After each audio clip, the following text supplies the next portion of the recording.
Ladies and gentlemen, boys and girls, what's going on? Sal back here, and today we're going to be breaking down this Friday, February 1st. We're all done with January. Happy February, everybody. Friday, January 1st, NBA Daily Fantasy Sports Slate via Draftkings as of right now, but it should translate over decently proportionally to the other sites. If this is your first time here, welcome to the channel. My name is Sal Vetri, and I cover daily fantasy sports, a little bit of sports betting, but primarily daily fantasy sports. We covered basically the second half, the last 3 quarters of the year in the NFL. Now we've been covering the NBA since the NFL has pretty much been done for like 2 weeks now. There is a Showdown Slate Super Bowl video you guys should check out. It talks about strategy, and I should actually give you a little brief of who I am, and for the people watching, just kind of reinforcement. Again, we're getting a lot of new people, but basically, I'm not just here giving out picks and things like that. The Showdown the Showdown Slate strategy video for the Super Bowl, you'll see it's packed with a lot of like informative things that actually work. I'm going to give you guys data. I'm going to give you guys research that's going to save you an hour to 2 hours a day is what it takes me in your mornings for the NBA. I think there's no value in giving you in screen recording 5 picks because odds are those picks are going to change based on injury news, like we had that crazy trade yesterday, the LeBron news late. You can't factor that in. So I want to give you the information that you guys need to kind of prepare for that and also build your lineups at least early in the day, get a head start on it, instead of just locking in your lineups 30 minutes to an hour before lock and actually starting your research an hour before lock and just throwing random players in there, not knowing the matchups, not knowing the situations, not even knowing the injuries, and just following somebody's random picks that probably never win you money. But I understand that it's addicting to want to look at what other people's picks are.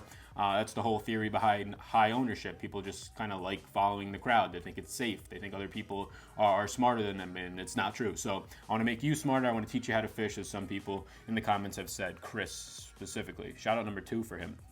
So yeah, I mean, let's start on this video. I just recorded this video for like a half an hour, and then the volume, for some reason, the volume on this mic, I checked it, so it's good now. It didn't catch the first 10 minutes of the video, and then it just pops on randomly. It was on the whole time. I didn't mess up again. I had the mic check 1 2 1 2 going. Like, I don't know what happened. So hopefully it doesn't cut out. You're gonna try and get some kind of refund or something for that. Got to, right? Wasted a half hour of the life. But yeah, I appreciate it if you're watching right now. If you could hit that thumbs up, helps us be found by more people trying to make this a career, trying to support myself if at all possible, via Daily Fantasy Sports, via this stuff right here. And then also, outside of just liking the video, please drop down in the comments and let me know if you're new here. Let me know if you're a returning guest. Let me know what you like the most out of these videos so I can make them the best for you. That's it for the housekeeping. If you haven't subscribed yet, please go ahead and do that. The goal is 2,500 by the end of the Super Bowl. I think we can get there because that Super Bowl video should get a lot of popularity, but we could use your guys' help. Of course, I need you guys and the support to continue to try and chase my dreams. So thank you so much. Let's jump into the video now that the house cleaning is over. So we had that big trade yesterday, right? The Mavs, the Knicks, and the Mavs guys aren't going to be playing. The new guys on the Mavs. I mean, you got going over there, Tim Hardaway Jr. And if we want to talk about the trade really quickly, I think it's hard to judge it in hindsight because obviously now the Knicks are going to be going for guys like Kyrie and Kevin Durant, and their chances of getting them in the offseason have significantly increased, especially those two guys playing together. It seems just like an incredible pairing where other players will want to follow them. Not only did the Knicks do that, but they landed Dennis Smith Jr., who the jokes are out there that they could have drafted him anyways and went with Frankie N. But it's fine. They got him now. I think that right now Dallas wins the trade, but you have to see in hindsight, Dallas obviously getting incredible players. Tim Hardaway Jr. just not being talked about as a good player or as good of a player as he is right now in the media. Obviously because KP, Porzingis, the unicorn, went over there. But Tim Hardaway's a great player. Trey Burke is a very serviceable backup. The Magic, yeah, they lost, or not the Magic, the Mavs, yeah, they lost a guy like Smith Jr., but they have Luka. Like, they don't care too much about that.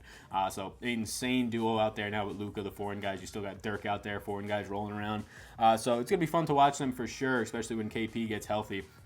But as of right now, those guys aren't playing for the Mavs. The Knicks guys, I'm going to keep in here and say that the Knicks guys aren't going to be playing. I don't think DeAndre Jordan and Wesley Matthews are ever going to play for the Knicks. I think they're going to get bought out, and it seems like DeAndre Jordan might be going to the Rockets, early news. But I think Dennis Smith Jr. definitely, none of them are going to be playing today. It's a quick turnaround in one day to get on a plane and go and play for this team, not knowing anything about rotations, not really knowing anything about chemistry or any practice under the belt with the team. So I don't have them factored into any of this analysis. So we're going to start with the injury news. Obviously, these guys are in red. Don't play them because they're not playing. DraftKings lets you know that, but I just want to reinforce it. Kyrie Irving's probable for today, but honestly, they don't play till Sunday. They have the next day off, and they're playing the Knicks, who are going to be starting a bunch of bench players. So I could really see there being late news that you see Al Horford, probably more likely Al Horford, an older player. And there's no back-to-backs today. You could see that. But honestly, I could project to see Kyrie Irving and Al Horford sitting. More so Al Horford, but there's really no rush to get Kyrie back if he is dealing with anything at all, especially when you're playing this Knicks team that is going to be starting, for the most part, garbage. So I could see them sitting these players, giving them an extra day rest off tomorrow, and then coming back Sunday fully healthy. This isn't a game that you fear at all losing, and it's a good spot to sit these players. So watch out for Kyrie Irving. Mike Conley and Chris Paul, 2 point guards that are questionable, 2 point guards that are either the number 1 or number 2 option. Chris Paul definitely the number 2 option with Harden there. Conley with Marc Gasol. Definitely something to watch. It'll open up a little bit of value in terms of Kyle Anderson being impacted, maybe some more minutes for a guy like Shelvin Mack if Conley's out. If Chris Paul's out, we know what James Harden can do, and we recently got a price decrease of James Harden. He's the guy who sees the biggest bump in terms of what he can do in his ceiling, going for close to 100 points. Gordon will see some more usage, and Rivers obviously would draw the start. Jamal Murray being out, we get this news early again. This injury seems significant. It's going to help Monte Morris, who went for over 40 DraftKings points in 40 minutes. He's in a good spot again. His price has come up. It's going to help Jokic, who the offense basically runs through every night, but it runs through even more when Jamal Murray's out there. Jokic will touch the ball a lot more, handle the ball a decent amount as well. Will Barton, potential buy low spot in terms of his ownership because he just shit the bed the last time he went out there. So it should be a good spot for Will Barton here, or a good rebound spot in terms of getting him at low ownership. Steven Adams, he should be fine to go. If not, Nerlens Noel, a good fill-in. Jaren Jackson Jr., I hate playing guys on Memphis. He's questionable. Watch out for that. It's going to affect your Michael Green. It's going to affect Marc Gasol's minutes a tad bit. Gary Harris is questionable. If he's out, I like Morris a little bit more. I like Barton even more. And then Luke Cornett, he's probable for today. I don't expect a ton of minutes out of him. I do expect, especially with DeAndre Jordan probably not ever playing on this team, and Enes Kanter just not seeing the floor. And when he does, he kisses it, which is definitely a little much. But yeah, Luke Cornett, I mean, if he plays like 23 minutes, I don't know, whatever he's going to get out there. I don't see him going for more than 25 minutes in this game. It's possible he gets to 26, but he's $4,300, so he's a good play. I don't see him necessarily starting here. Vonleh is still going to be in this rotation, whether it's power forward or center. I could see Vonleh being the center. I could see them sticking with Thomas at power forward, but it's definitely something to keep an eye on at $4,300. He's intriguing on DraftKings. So yeah, I mean, the main things to watch out for is Chris Paul. Is this Boston team going up against the Knicks? Do they rest players here like they have been doing as of late, especially with Al Horford playing a good chunk of minutes when Kyrie hasn't been out there the past couple of days, especially with Kyrie dealing with a little bit of an injury. And then watch Chris Paul and Mike Conley. If they're out, it's going to open up tremendous value for a guy like James Harden. It's going to increase, and it's going to open up some stuff here at the point guard position for Kyle Anderson. Let's quickly move on to Vegas. So Vegas, over-under, for you guys that don't know, or Vegas' odds, you should be looking at the over-under, the total number of points in the game right here in column F. I don't know if you guys will be able to see column F, but the highlighted column. And we don't have some of the odds, and we actually might have these odds now, but, I mean, this game for Boston, New York, they don't know what's going on with the Knicks players yet, so that's no odds yet. I don't even know how to project that, really. And then OKC, Miami, I didn't project this morning. I just didn't get around to it. But those are the ones we don't have odds for. So you want to obviously target these games that have higher totals. Don't completely fade the games that don't, unless there's just no pieces in them. I really don't think there's any pieces ever in Memphis and Charlotte. But if there's some value with Conley being out, maybe we go there just to try and plug and place some other guys in. 226.5, 227 are good over-unders. This Houston-Denver game looks like it's shaping up right now to be the best game on the slate. It has the best players overall in the game, obviously indicated by the high total, a close spread. So, yeah, I do enjoy what we're seeing here out of that game for sure. And this slate's interesting. It's 5 games, but it's tough, right? I mean, if we want to look at this slate real quick, I never like playing guys from Charlotte. I never like playing guys from Memphis. I mean, both of those teams don't have many great players. I don't get around to Marc Gasol or Mike Conley often. I think they're usually a little bit too priced. New York, we know what they're doing right now. We don't know what they're doing, but we know that there's just a boatload of players that can play or potentially not play. We don't know where the minutes are going to completely go. Boston's a little bit murky with, like I said, Kyrie and Al Horford. As of right now, everybody's healthy, but I very much can see this team sitting some players. Miami is basically just like Atlanta, we'll get to. Atlanta and Miami, I'll hit on at the same time. They have 10 guys deep, and they play all those guys. Miami, Spoelstra, and it's hard not to. Spoelstra has a lot of athletes out there. There are a lot of good players, and they play all of them, so it's hard to get a read on who's going to be playing well. Outside of like Justice Winslow, I don't really feel confident about anybody. I would like to say Hassan Whiteside, but he's splitting even minutes with Bam right now, so not a spot I usually go to. OKC is probably a spot where you can find some good players and consistent players because they don't run too deep of a rotation, so sure, but again, these guys are going to be priced up because of that. Paul George approaching 10K, Russell Westbrook over 10K. Utah, another spot where in this matchup against Atlanta, like we'll get to in a second, it's a good spot for Utah, but overall, I don't get around to too many Utah players. Atlanta, we touched on. Denver, Houston, I like that game a lot. I think that's the one unicorn game on this slate, and obviously it's indicated by the total. So, yeah, this slate's weird. I'm not even positive if I'm going to be playing it. It's Friday. Don't know if I'll be able to sit down at my desk around 6:30, traveling back to school, see the girlfriend, things like that. So I'm not even sure if I'm going to be playing this slate yet. It doesn't really entice me. If we do get some clearer news, maybe I will. But right now, it just seems like you're rolling the dice with Charlotte. You're rolling the dice with Memphis. You're technically rolling the dice today, but at least you get value in New York. You're rolling the dice with Miami, Atlanta, to an extent, Utah. It's just a slate where you're not getting too much consistency, and I don't usually like playing those slates because it turns DFS, which is already a lottery system, into pretty much an all-out gamble. Yes, you can still get edges, and I think the best players usually thrive on these types of slates. But I might take the night off. I'm not too excited about the slate. In terms of pace, so pace, I project this using the equation. It's just possessions per game, factoring in the league average pretty much. So Atlanta's the number one team. This is their rank, and Utah's rank isn't here because they're pretty much tied around middle of the pack with another team like 15 or something. I don't know the exact rate off the top of my head.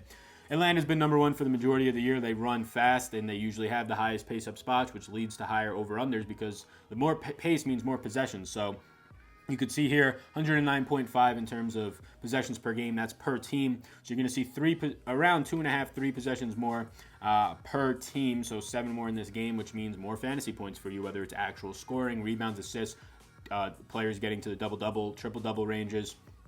So Atlanta, Utah is a game that you should target, and the over-under indicates that. Something that's interesting is this Houston-Denver game is the slowest paced game on the entire slate. And that's because these two teams play at a slower pace, but it still has a high over-under. So pace doesn't always indicate over-unders. It usually does. It's a good way to be able to project them if you don't have an over-under. It's something reliable to go off of, but it doesn't always indicate that. I still like this Houston-Denver game. I'm still going to target it based on the over-under, based on the consistency in the players that we get, as long as we get early news on a guy like Chris Paul. And I like the situation with Jamal Murray out. But the pace isn't attractive. So this is just to say, don't always follow the numbers. Let me turn that off. Don't always follow the numbers and just say, okay, I'm going to take the top pace team, the top highest, because you're leaving a lot on the table. The slower pace, they still have value. They still have good players. And they probably, in some cases like today, have a high over-under. So pace is just possessions per game. You guys can screenshot this. Use it for your analysis later on. We're going to move on to target offense now. Target offense here. So what this says is how a team defends a specific position. You have your pace here. You have your projected over-unders that we have as of right now. So for example, Utah, and this is over the last 30 days in terms of Draftkings points. Now this can be different for Yahoo, for FanDuel, but for the most part, it'll scale down and it'll be proportional on those sites as well. And it really should be pretty spot on. So you can follow this. So Utah is number one over the past month of the year in terms of Draftkings points, allowing points to the point guard. This makes you pause on a guy like Trae Young. It shouldn't be the end of your analysis saying, I don't want to play him, because, again, we saw the pace, we saw the over-under are both favorable. You can break down closer into this matchup. Ricky Rubio's back. That doesn't help Trae Young. But you can break down closer into the matchup. You can see if you like it. Ownership's always something in tournaments you have to be factoring in as well. Boston's number one, actually, defending the point guard over the entire year. But over the past month, they dropped down to 4. Not a huge loss. Again, if Kyrie's out, it's a little bit of a hurt. Over the last 30 days, I was talking in the Facebook group, on the year, Kyrie's a better defender than a guy like Rozier. But over the last 30 days in neutral situations, Rozier's better. So I was looking at the wrong thing. But it's a little bit of a drop-off, so that does help. So that's just the way that you guys can look at this. I'm not going to break down into it too much. Obviously, you see where the favorable spots are in green, and in red, you see the negative ones. But this doesn't encompass everything, right? I just have the top 5 and bottom 5. Like right here, 23 against the power forward position for Atlanta. That's not good, but it's not highlighted. So make sure you look into this. 25 is not highlighted against this small forward position, Houston. A guy like Will Barton, whoever might start there, that's a good situation. It's just not highlighted, so don't think that only the highlighted spots are where you should focus on. Let's go into my early interests. And for those of you that are new, because we're getting a lot of new people, these are not picks. Like I said earlier, I do not give out picks. I just kind of give out my early interests. I like to get a player list going, and then obviously the injuries are going to, in trades or whatever, is going to completely shake that all up, and it's going to screw up a lot of stuff, but at least you could see the guys that you did have on here, what their value was at a quick glance, who at least I'm looking at early on. Part of this is I do make these pools anyways, but part of this is content reasons. Obviously, people like to see specific names. So, James Harden, if we want to start with the guards, this is shooting guards and point guards. Harden I like, and it's really I like him either way since his price has come down. But if Chris Paul is out or limited at all, if we're going to get a 20-minute limit with this back soreness, and a back soreness for an older player, any player in general, is not something to mess around, especially when you're running up and down the court. It's tough to not have more soreness. So I really do see Chris Paul probably sitting this one out, which makes me love James Harden. We get a $1,000 price discount off on him in just 2 games because Chris Paul was back. And he's been averaging 70 points, even with Chris Paul back. So I do like this at 12,900. Kyrie Irving, I mentioned him, but if I had to guess, if I'm the management, I sit him in this situation. But he is probable, so $9,600, he's going to be going up against, like, who, right? Like, who's out there? Damian Dotson is going to be guarding him. Alonzo Trier is going to be guarding Kyrie. He's unguardable to begin with. Now you're going to be putting 3rd and 4th stringers on him. So, yeah, don't worry about playing Kyrie. If he does play, he should be going bananas in MSG, a place where he might be playing next year, so why not put on a show for them? Donovan Mitchell's a guy I usually never get to because he's usually in this weird price range, and he's consistent, but he's consistently getting you 30 to 40 points, and he's consistently priced up. I'll put him on here because he has a very good matchup. He's an early interest, but nothing spectacular, at least for me. Should usually go a lower owned, but if he is going to be higher owned than a 5-game slate, I'll fade him. Ricky Rubio, 6,100, has a spectacular matchup and a high pace-up game and a high total. So I do like Ricky Rubio at 6,100 a lot, actually. Justin Winslow at 5,800. I highlighted him here.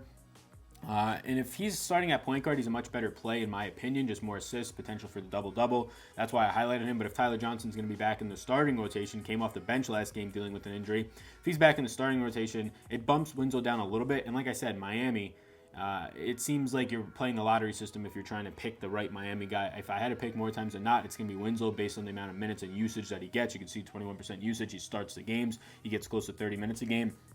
But yeah, I'm not positive when I go there either. I won't hit on everybody, but Joe Ingles, 5,300 is value based on the fact that he's averaging 27 DraftKings points a game. He still does see a lot of usage out there relative to his position, and he has a good matchup. I mean, Atlanta's just a good matchup overall. High pace again. These guys on Utah are very attractive today based on their matchups. Kyle Anderson, only if Conley's out, I might as well hit on everybody. Monte Morris is in a good situation. I don't see him putting up 40 points or playing 40 minutes again. Still in a good situation. Around a point per minute guy, just a little bit under that when he does get the full run. When he's a starter, it's even better. So make sure if he is starting, if Gary Harris out, he gets a bump. Tyler Johnson, just put him on here because he's cheap. If he's in the starting rotation, somebody to look at. Damian Dotson and Alonzo Trier at the same exact time. I'll talk about them. Damian Dotson, 3,700 is a great value play, right? If he's in the starting lineup, I think you play him at a guy who's getting around a point per minute when he's on the court. Great value. It's 3,700. Trier should get the start, whether it's point guard or shooting guard with Hardaway out. It should probably be Trier. 5,400 is a lot of money, but if you're going to bank on this guy to play 30 to 32 minutes, if not more, I do like him at 5,400, having to get you 30 points, a point per minute, when there's really nobody out there going to be getting usage, and this is a guy who's on the court, gets 24% usage. I do like him. Eric Gordon, only if Chris Paul's out, $5,000 is pretty good to pay for Eric Gordon. Should get more usage, more than he usually does already. So let's move on to forward. Forward is pretty much a bunch of just blah today, right? I mean, point guard, we saw there's value at the point guard position in terms of low price, in terms of mispricing, and we'll see at center there's just a lot of security. James Harden also will be secure, and so will Russell Westbrook, but they're also very expensive. Mario Hezonja, probably one of my favorite players in the slate. Only $4,200 on DraftKings. This guy's usage rate when he's on the court's insane. He should be drawing the start today, and if he doesn't, I still see him playing 30 minutes. Jason Tatum, $5,800. Too cheap. His price remains the same. He's way too cheap. Going to be in the starting lineup. Has the best matchup on the slate at his position, power forward or small forward, wherever he's going to get the start. Probably small forward. Marcus Morris at power forward. Excuse me. I like him. Noah Vonleh, just because there's nobody else going to be scoring on this team, I like Noah Vonleh a lot. $6,000 price, very unappealing matchup today. But this matchup gets a little bit better if Al Horford does sit, so keep an eye on that. Noah Vonleh is too cheap. Marcus Morris, again, nothing really interesting here for me besides the fact that it'll probably come in low owned, besides the fact that he remains in this cheap range for me. I think he should be closer to $5,500, $5,600. Paul George, I put him on here because it's basically a wasteland at power forward, and I have to have interest in him if there's really nobody else in the forward position that's super appealing to me, at least paying up-wise. So 9,900 is a lot, but he deserves it now. He's averaging 50 DraftKings points a game. He's been a stud, just under 30% usage. This is basically him and Westbrook's team. They can both get triple-doubles in a night, which would be insane, but they feed off of each other's assists, right? If one person is scoring off of an assist, it's probably from the other one. So Paul George always in play. I haven't played much of the Westbrook-Paul George combo, but people have won tournaments a lot more than you would think doing that. Paul Millsap, it's no back-to-backs tonight, so this helps the older players such as Paul Millsap. $5,000 is too cheap for him. It's hard to get his minutes right, but if you break down into his minutes, a lot of those have been in blowouts that he has been seeing less run as of late. $5,000 a little bit too cheap if you get there. Marvin Williams, hate playing Charlotte, guys. Just put him on here because of the value at $4,900. I think there's a little bit of value there. Not sure why this value part right here is not adding up. Oh, I didn't. Let's do this. Oh. Live fixing. There we go. All right.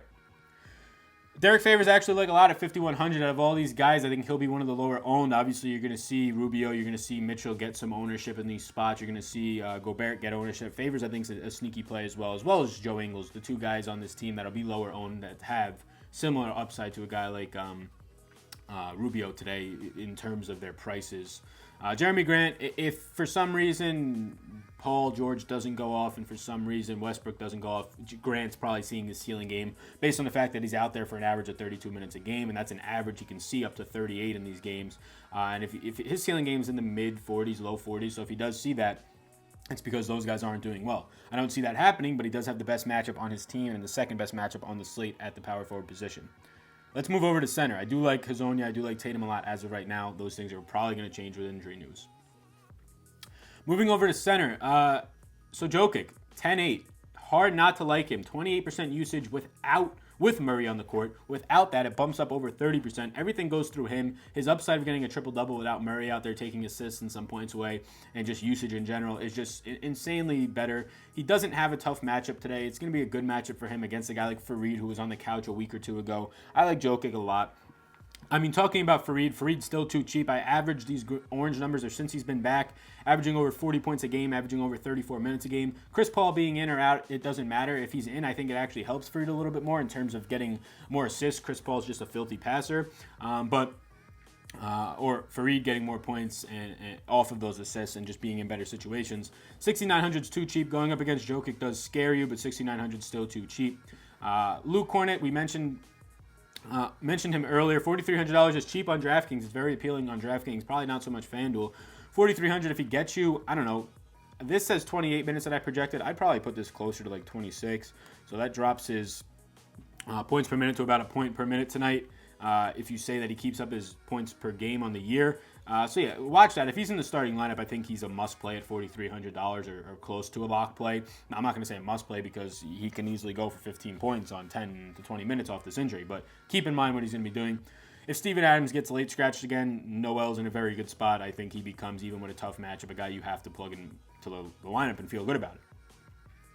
We'll go back to the injury news for you guys to just halt on. So, that was it. I went a little quicker than I usually do. If you're still watching at 23 minutes, please let me know in the comments that you watched the entire analysis. Subscribe right now if you haven't already. I want to give you that little push right there because I'm trying to get to this goal. And if I gave you any value, I'd appreciate some feedback down below. What do you like the most about these videos? What would you like to see a little bit differently? Maybe something else, emphasize some more analysis. Whatever it might be, let me know down below. I appreciate you so much. This is the slate for today. Again, not positive I'll be playing it. Make sure you download the fantasy app, or Twitter, and follow some Fantasy Labs NBA. Make sure you also follow me on Twitter. I keep updates throughout the night, whether it's fun, whether it's analysis. So yeah, get on there, come communicate with me. Join the Facebook group, all the stuff down below. You've seen the banners throughout this video. Hopefully this audio saves and this video will be up in about an hour. So best of luck tonight. My name's Sal. Have fun at the Super Bowl. Peace.